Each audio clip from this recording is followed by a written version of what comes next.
అందరికీ నమస్కారం.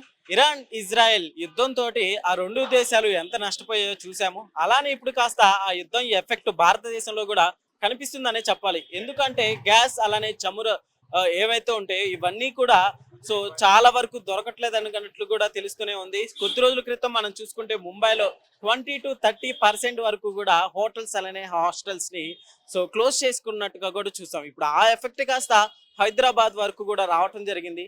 Already hostels అలానే కొన్ని హోటల్స్ కూడా క్లోజ్ చేసుకోవడం జరిగింది. ఇక పెద్ద పెద్ద హోటల్స్ హాస్టల్స్ పరిస్థితి ఏ విధంగా ఉంటే రోడ్ సైడ్ ఉండే చిరు వ్యాపారస్తుల పరిస్థితి ఏ విధంగా ఉంటుంది ఒకసారి వాళ్ళతో అడిగి తెలుసుకునే ప్రయత్నం అయితే చేద్దాము. హలో అండి, నమస్తే. నమస్తే అండి. ఎలా ఉందన్న మామూలుగా ఇంతకు ముందు అసలు గ్యాస్ ఎంత ఉండేది? ఇంతకుముందు గ్యాస్ 1600 కమర్షియల్ ఉండేది. యాక్చువల్లీ డొమెస్టిక్ మనం వాడడానికి లేదు. డొమెస్టిక్ వాడితే కొంచెం కేసెస్ సంథింగ్ ఇష్యూస్ ఉంటాయి కాబట్టి ఓన్లీ కమర్షియలే వాడాలి. అంటే అవుట్ సోర్సింగ్ మన హోటల్స్ కానీ కర్రీ పాయింట్ కానీ సంథింగ్ హాస్టల్స్ ఏవైనా కానీ కమర్షియల్స్ మాత్రమే యూజ్ చేయాలి. సో కమర్షియల్స్ మాకు రీసెంట్లీ 1650 అట్లా, అంటే హెచ్చు తగ్గులు 50 అటు ఇటు 1700 అట్లా ఉండేది. ప్రజెంట్ ఇప్పుడు 3000 5000 ఇస్తామన్నా కూడా మాకు సప్లై దొరకట్లా.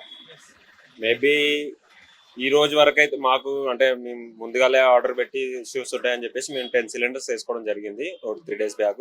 సో మాకు ఇంకా 2 days వరకు వస్తాయేమో అది. ఆఫ్టర్ 2 days మేము మా వెండర్ అడిగితే ఇంకో 1 month వరకు మాకు అసలు ఎట్లాంటి ఆప్షన్స్ లేదు. ఆఫ్టర్ 1 month కూడా మేము చెప్పలేమన్న విషయం మాత్రం వాళ్ళు చెప్తా ఉన్నారు. అసలు ఈ యుద్ధాల నేపథ్యంలో అసలు ఎక్స్పెక్ట్ చేశారా? అంటే ముందు ఇట్లా కొనుక్కుందాం అనే ఆలోచన కానీ అట్లా ఏమన్నా వచ్చిందా బ్రదర్? అట్లా అసలు ఇట్లాంటి థాట్ అసలు లేకుండే. ఎందుకంటే మనకు రష్యాకి మనకు చాలా అనుసంధానం ఉంది కాబట్టి మేబీ అక్కడ నుంచి మనకు ఇలాంటి గ్యాస్ కానీ వాట్ ఎవర్ ఫ్యూయల్ ఏదైనా కానీ వీళ్ళు దిగుబడి చేస్తారనే ఆలోచనతో ఉన్నాం. But they are no responding anything. So maybe after 2 days or 3 days లో ఆల్మోస్ట్ ఆల్ ఇచ్చే మొత్తం క్లోజ్ అయ్యే అవకాశాలు ఉంటాయి. ఓకే, మామూలుగా ఇప్పుడు మనకి చూసుకుంటే మీరు మామూలుగా ఎన్ని గ్యాసెస్ మామూలుగా యూజ్ చేస్తూ ఉంటారు ఈ వర్క్ కి? మామూలుగా మీరు ఈ వరకు మాకు డైలీ ఒక 2 కమర్షియల్ సిలిండర్స్ పడతాయి. ఆల్మోస్ట్ 40 kgs వరకు పడుతుంది. సాధారణంగా చూస్తున్నారు కదా, కొద్ది రోజులు నిన్న మనం ఒక వీడియో చేసాం, అక్కడైతే కట్టెల పొయ్యి మీదే పెట్టడం జరుగుతుంది. నెక్స్ట్ ఇక ఆ పరిస్థితి కూడా రావచ్చు అనుకోవచ్చు. కట్టెల పొయ్యి మీద పెట్టే అవకాశాలు ఉన్నాయి మాక్సిమం, బట్ అందరికీ అది సాధ్యం కాదు. సో ఎందుకంటే అందరూ చాలా మంది హోటల్స్ ఓపెన్ ప్లేస్ అందరికి లేదు.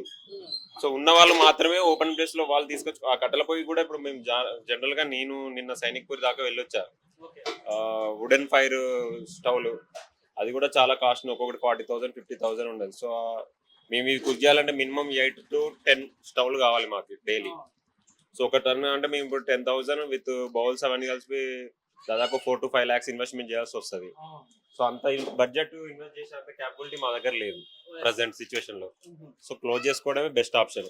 ఆ క్లోజ్ చేసుకున్నా కూడా మేము లాస్ అవ్వాల్సిన పరిస్థితి చాలా ఉంది.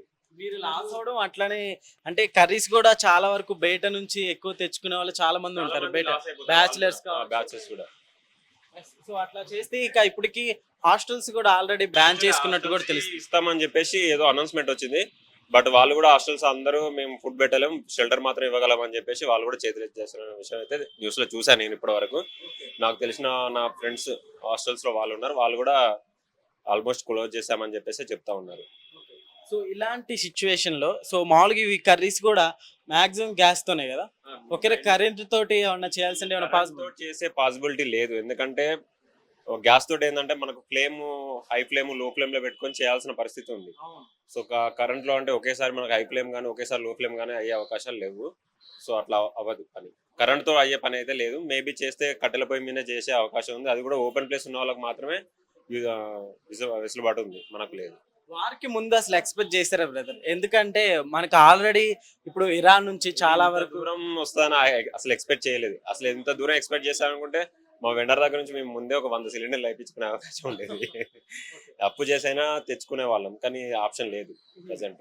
ఇప్పుడు ఎన్ని రోజులకు ఉంది గ్యాస్? నాకు రేపు వరకు మాత్రం వస్తుంది. డే ఆఫ్టర్ నేను చూసుకోవాలి బయట ఆప్షన్. కానీ బ్లాక్ లో కొందామన్నా కూడా ఆప్షన్ లేదు వాస్తవానికి ప్రజెంట్. బ్లాక్ లో ఎంత అంటున్నారు? బ్లాక్ లో అయితే ఈచ్ 3500 ప్లస్ చెప్తా ఉన్నారు. అది కూడా 1 cylinder కే ఎక్కువ ఛాన్సెస్ ఉన్నాయి. అంటే 1 cylinder మాత్రం ఇవ్వగలుగుతాం మేము, అంతకన్నా ఎక్కువ ఇవ్వలేమన్న పరిస్థితి మాత్రం ఉంది. కొన్ని అంటే ఇప్పుడు మా రెగ్యులర్ వెండర్స్ మేము సేమ్ రేట్కి ఇస్తాం, అంటే ప్రజెంట్ ఉన్న మార్కెట్ రేట్కి మేము ఇవ్వగలుగుతాం. కానీ అది మా దగ్గరికి వస్తేనే ఇవ్వగలుగుతాం, లేదంటే లేదని చెప్పేసి చెప్తున్నాం. సో ఇప్పుడు భారతదేశం మొత్తం ఇదే పరిస్థితి అయితే ఏంటి? అంటే ఇక ఓల్డ్ పద్ధతికి వెళ్ళాల్సిందే అంటారా? ఆ పాత పద్ధతికి వెళ్ళాల్సింది, అది అందరికి సాధ్యం కాదు, కొంతమందికే. ఓకే. ఇప్పుడు ఏమంటున్నారు బ్రదర్? ఇప్పుడు మామూలుగా బుక్ చేసుకున్నారా? మామూలుగా మీరు ఈ 2, 3 డేస్‌లో ఏమన్నా కమర్షియల్ బుక్ చేయడం ఉండదు, మనకు వెండర్ త్రూ డైలీ వస్తాయి, వాళ్ళకి ఒకసారి మనం ఆర్డర్ ఇచ్చుకుంటే వాళ్ళు డైలీ వేసి వెళ్ళిపోతారు. డొమెస్టిక్ మాత్రమే బుక్ చేసుకోవాలి. ఆ డొమెస్టిక్ మనం ఇక్కడ యూజ్ చేయలేము. డొమెస్టిక్ యూజ్ చేస్తే మనకు ఇప్పుడు ఆల్మోస్ట్ డొమెస్టిక్ సిలిండర్స్ ఎక్కడైనా యూజ్ చేస్తున్నారా అని చెప్పేసి రెక్కి కూడా జరుగుతుంది. ఓకే. సో ఒకవేళ బుక్ చేసుకున్నప్పటికి కూడా చాలా లేట్ అవుతుంది అంటున్నారు కదా! సో మీరు కూడా బుక్ చేసుకొని కాస్త ముందే ప్రజెంట్ మా ఇంట్లో సిలిండర్ లేదు, నేను బుక్ చేసి 3 డేస్ బ్యాక్ బుక్ చేసా. నేను ఇంట్లో లేదని చెప్పేసి నేను అక్కడికి గోడాం దగ్గర కూడా వెళ్ళి అడిగితే మీకు ఇంకో 3-4 డేస్ దాకా మేము ఏం చెప్పలేమని చెప్పేసి చెప్తా ఉన్నారు. ఇక తర్వాత అయితే ఏంటి బిజినెస్ మరి? ఇంకా ఇంట్లో కూర్చోవడమే, ఇంకా చేసే పని ఏం లేదు, లేదంటే ఏదన్నా కూలి పని చేసుకోవడమే, అంతేనా? అంతే, ఇంకా వేరే పని లేదు. ఓకే. ఏం చెప్తారు బ్రదర్? ఇలాంటి పరిస్థితులు వస్తాయి అనుకున్నారా?